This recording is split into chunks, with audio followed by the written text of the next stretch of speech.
In sports news, the federal government has again rewarded the remaining parts of Team Nigeria athletes and officials who won medals at the just concluded 2018 Commonwealth Games in Gold Coast, Australia. $5,000 was given to gold medalists in wrestling and athletics, while $3,000 went to silver medalists in athletics, wrestling and para-athletics and para-table tennis, while the relay teams got $9,000 and $7,000 for silver and bronze medals. Minister of Youth and Sports, Mr. Solomon Dalong, says the arrangements to host those available back in Nigeria have been put in place. In the Nigeria Professional Football League, Rivers United have moved up to second on the NPFL log following a 1-0 win against Nasarawa United in Port Harcourt. Rivers United trail league leaders Lobby Stars, who have a game in hand. Rangers International and Kwara United played out a goalless draw. Abia Warriors and Katsina United settled for a 1-1 draw. El Kanemi Warriors recorded the biggest win of the day with a 3-0 thrashing of Heartland of Owerri. In other league games, Go Round FC and Niger Tornadoes played a 1-1 draw. Sunshine Stars beat Wiki Tourists 2-1. Manchester City have been crowned English Premier League champions after bottom club West Brom stunned Manchester United 1-0 at Old Trafford earlier today. Pep Guardiola's side had to wait to be crowned after their bitter rivals came from 2-0 down to claim a stunning 3-2 comeback win at the Etihad last week. But United, watched by legendary boss Sir Alex Ferguson, inadvertently helped their foes to glory as they slipped a 1-0 defeat at home.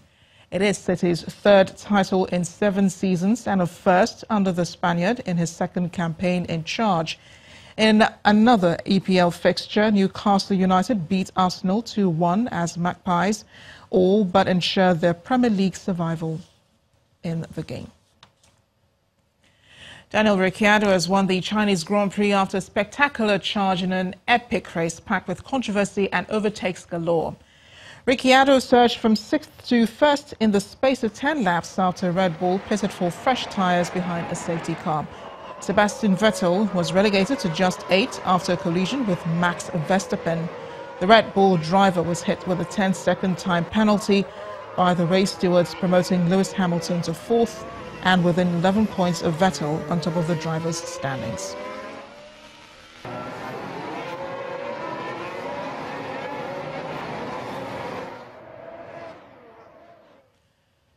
Massachusetts Governor Charlie Baker participated in a wreath-laying ceremony earlier today on the 5th anniversary of the fatal blast at the Boston Marathon. Boston plans to mark the anniversary with solemn ceremonies and remembrances to honor the victims of the blast.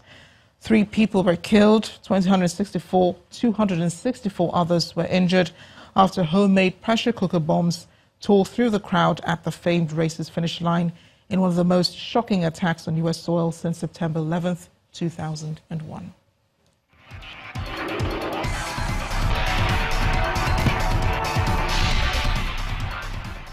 Still on the foreign scene, but away from sports news, U.S. President Donald Trump has accused a fake news media of seizing on his use of the term mission accomplished to demean the strikes carried out in response to an alleged chemical weapons attack in Syria.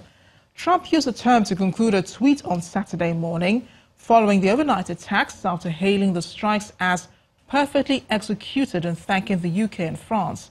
Former President George W. Bush was criticized for appearing in front of a banner carrying the term during the Iraqi war. President Trump's tweet came hours after the US, alongside UK and France, carried out airstrikes on Syria.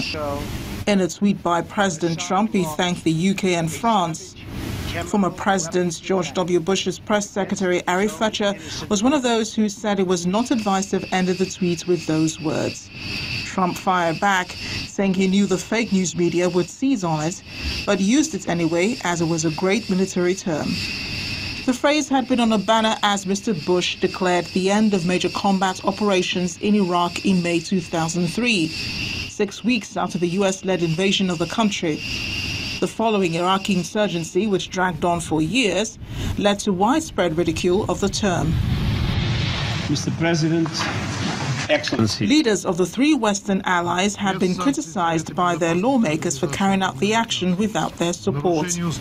But the U.S. says it is confident that the strikes have crippled Syria's chemical weapons program and that the U.S. is locked and loaded to strike again if Syria's President Bashar al-Assad's government again uses chemical weapons. Prime Minister will be making a... British Foreign Secretary Boris Johnson says his government took the decision to join the missile strikes against Syria without securing parliamentary approval because it was focused on the speed and efficiency of the operation. And the main news again, President Muhammadu Buhari today met with Nigerians in London, promising that he will not betray the trust reposed in him. Northern elder statesmen have criticized former leaders from the north for not developing the region, despite the opportunities they've had. The Benue State government has moved to block the porous entry routes used by killer herdsmen across the state. The state adopted regular patrol by security men. And the U.S. President Donald Trump has accused fake news media of misinterpreting his statement, mission accomplished. That is news at 10 tonight. Thanks for watching. I am Amarachi Ubani. Good night.